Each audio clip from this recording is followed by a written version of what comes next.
नमस्कार किसान साथियों, आज हम आपको गेहूं की सिंचाई के बारे में बताएंगे। मुख्यतः वैज्ञानिक दृष्टिकोण से अगर आप देखें तो गेहूं की 6 सिंचाई होती हैं, लेकिन आमतौर पर अपने यहाँ 2 से 3 सिंचाई ही की जाती है।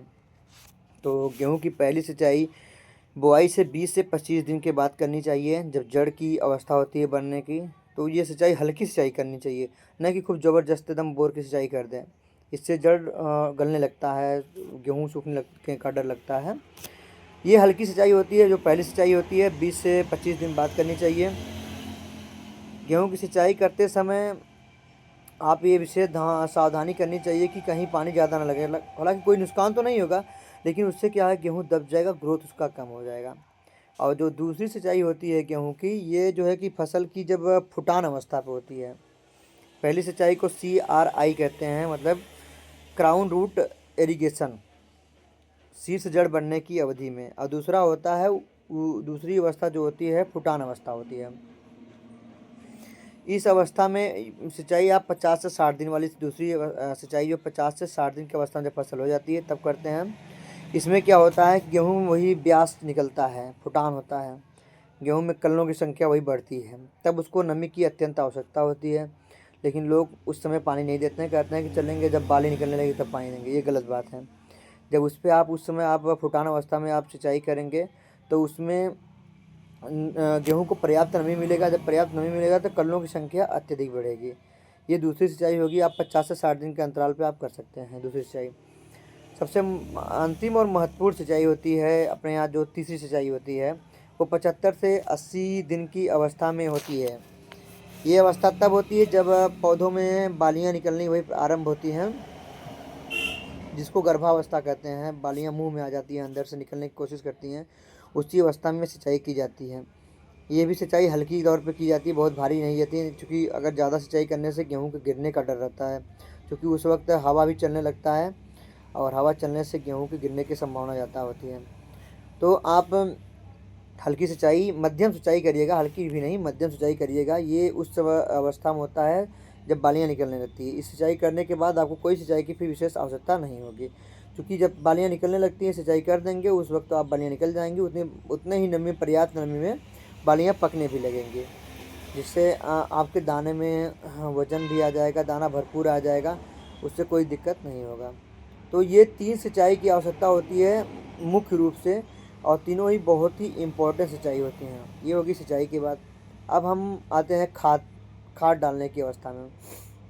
तो जहाँ तक हो सके, संभव हो सके, जैसे सिंचाई कर रहे हैं, पहली सिंचाई के बाद आप लोग यूरिया का प्रयोग, जिंक का प्रयोग करते हैं, ठीक है, करिए। लेकिन एक बार, पहली बार आप आजमा के देखिए। जो गेहूं की आप सिंचाई करते हैं, जैसे 1 एकड़ खेत की सिंचाई हम कर रहे हैं, 1 एकड़ सिंचाई करने के बाद हम 1.5 बोरी यूरिया डालते हैं, 2 किलो 3 किलो जिंक डालते हैं। नहीं, इतना मत करिएगा। 1 एकड़ में 6 किलो जिंक होता है। अगर आप पर्याप्त जिंक डालेंगे तो आपका रिजल्ट शानदार आएगा। तो 1 एकड़ में जो 6 किलो जिंक आपको डालना है, 1.5 बोरी यूरिया डालना है, 1 बोरी यूरिया डालना है, तो उसकी आधी मात्रा, यानी कि 25 किलो यूरिया और 3 किलो जिंक मिला के, 3 किलो जिंक या पूरा जिंक मतलब आप 6 किलो कर सकते हैं, 4 किलो, 5 किलो, 6 किलो जिंक, आधा किलो ह्यूमिक एसिड। ये बहुत इंपॉर्टेंट होता है जड़ के विकास के लिए, इससे जड़ डेवलप करता है, कलनों की संख्या इससे बढ़ती है। ये बहुत ही आवश्यकता होता है आधा किलो बीघा के हिसाब से। तो आधा किलो ह्यूमिक एसिड और 25-30 किलो यूरिया और 4 से 5 किलो जिंक मिला के आप छिड़काव करके दूसरे दिन सिंचाई करिए। तो इससे क्या होता है, जब पहले छिड़काव कर देंगे तो ये जब पानी जाएगा तो घुल मिल के चारों तरफ फैल जाएगा ये। उसके बाद आप क्या करेंगे, जो बची हुई 25 किलो यूरिया है, 25 किलो यूरिया को ले लीजिएगा, 2 किलो सल्फ़र ले लीजिएगा। सिंचाई करने के 8 से 10 दिन बाद जब उसमें खेत में आप टहलने लायक हो जाएंगे, पैर में मट्टी ना लगे, ज़्यादा हल्की फुल्की मट्टी लगे, तब आप इसको मिला के डाल दीजिए, इतनी ही मात्रा। इससे क्या होता है, आपका फसल जो पीलापन भी रहेगा सल्फ़र डालने से, वो हरा भरा हो जाएगा, काला हो जाएगा, और ग्रोथ अच्छी हो जाएगी, फंगस रहित हो जाएगा। तो आपका यूरिया की आवश्यकता 2 बार में कर देंगे तो यूरिया भी कम लगेगी। अब दूसरी बात, यूरिया की आवश्यकता नहीं पड़ सकती है। अगर पड़ेगी भी, जो आपको मैंने बताया कि लास्ट सिंचाई 75 से 80 दिन बाद करनी है, जब बालियाँ निकलने की कंडीशन में हो, उसी वक्त आप 1 किलो बिस्वा के हिसाब से 20 किलो 1 बीघा में यूरिया, आप सिर्फ यूरिया डाल दीजिए, डाल के आप सिंचाई कर दीजिए। उससे आपकी जो बालियाँ लगातार लय में तुरंत निकल जाएंगी, अच्छे से हो जाएंगी। तो लोग कहते हैं जब फूटने के बाद गेहूँ फूट जाता है उसके बाद आप सिंचाई करते हैं वो नुकसान कर देता है। अगर सिर्फ फूटने के बाद आप सिंचाई कर देंगे, हवा चल रहा है, वो उखड़ जाएगा, नीचे नमी गायब हो जाएगी, पौधा सूख के खराब हो जाएगा। और उस वक्त अगर यूरिया फूटने के बाद अगर आप यूरिया का प्रयोग करते हैं, खाद का भी, तो भी वो नुकसान देगा, फ़ायदा नहीं देगा।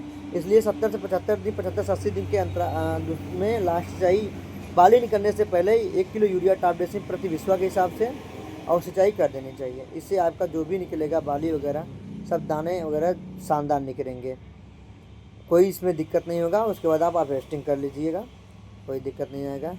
बाकी अगर आप लोगों को मेरा वीडियो अच्छा लगता हो तो आप लोग कमेंट करिएगा, हम आपको जिस टॉपिक पे आप लोग कहेंगे हम उस टॉपिक पे वीडियो बनाएंगे सलूशन के साथ। जय जवान जय किसान।